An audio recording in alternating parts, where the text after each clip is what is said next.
10 साल मुजफ्फरनगर की जनता ने मुझे सांसद के रूप में काम करने का अवसर दिया और कुछ बड़े काम इस 10 साल में मैं मुजफ्फरनगर जनपद में कर पाया। मुजफ्फरनगर की जनता के सुख दुख में हमेशा खड़ा रहा, तो मैं आज उन्हें 10 साल जो मुझे मौका दिया उसके लिए धन्यवाद करना चाहता हूँ। इस बार भी 4.5 लाख के करीब वोट मुजफ्फरनगर की जनता ने मुझे दिए। मैं इसके लिए उनका आभार व्यक्त करना चाहता हूँ कि मुझे इतना भारी समर्थन ने दिया। मंत्री जी, इस चुनाव में कमी कहाँ मान रहे हैं आप, कहाँ चूक हुई? मैंने अभी बताया था, मुस्लिम मतों का ध्रुवीकरण और हिंदू जातियों में बिखराव।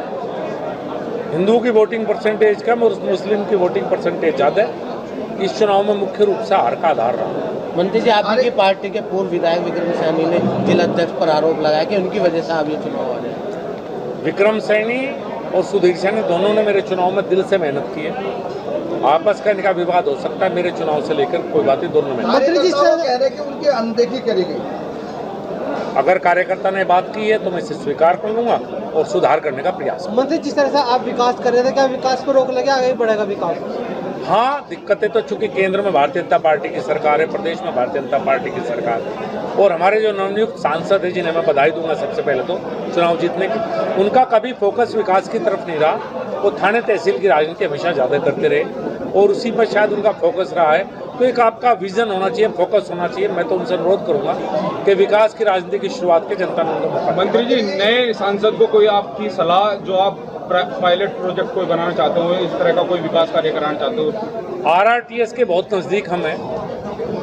दिल्ली से मेरठ आ चुकी है, मेरठ से मुजफ्फरनगर आनी है, DPR तैयार हो चुके हैं, प्रेजेंटेशन हो चुकी है। कृपया करके उस पर ध्यान दें। नया मेडिकल कॉलेज लाने की प्रक्रिया में है, मेडिकल कॉलेज का आगे बढ़ाएं काम। एक नया नेशनल हाईवे है जो हमें हरियाणा, पंजाब और उत्तर प्रदेश से जुड़ेगा, उस पर काम करने का प्रयास करें। मंत्री, चुनाव के दौरान संगीत सोम के कई बयान आए, उस बयान का बड़ा नुकसान देखा जा रहा है, अगर माना जाए जी। मुख्यमंत्री की रैली हुई है, रैली होने के बाद तुरंत बाद उनका बयान आता है, लेकिन ऊपरी तल में मतलब माना जाए प्रदेश अध्यक्ष या कोई कार्रवाई नहीं की गई, जबकि इतने बयान अलग अलग बयान आए।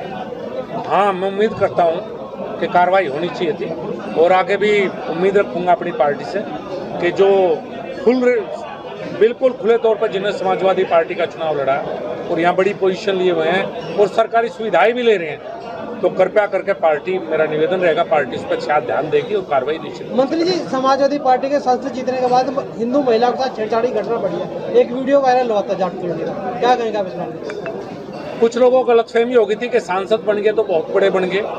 वो गलतफहमी पुलिस ने दूर कर दी है। मैं लगातार पुलिस के संपर्क में हूँ। सरकार प्रदेश में योगी जी के ऊपर मोदी जी की है, तो जिनके मन में गलतफहमियां वो निकाल दें। सरकार भारतीय जनता पार्टी की। मंत्री जी, पूर्व विधायक संजीव सोम ने कहा था कि एक बयान बहुत वायरल हुआ उनका कि स्तर नहीं है आपसे बात करने का, ऐसा क्या है इस तरह? अब ये तो मैं कह नहीं सकता। मैं PhD हूँ वेटनरी साइंसेज में, 2 बार मुजफ्फरनगर का सांसद रहा हूँ, 8.5 साल केंद्रीय मंत्री रहा हूँ, सरकारी नौकरी में भी रहा हूँ। कृपया करके स्तर तो मुझे शिक्षा से होता है, उससे होता है, उनका शिक्षा का पूछा है, स्तर आप ही जोड़ लें, किसका स्तर कहाँ है।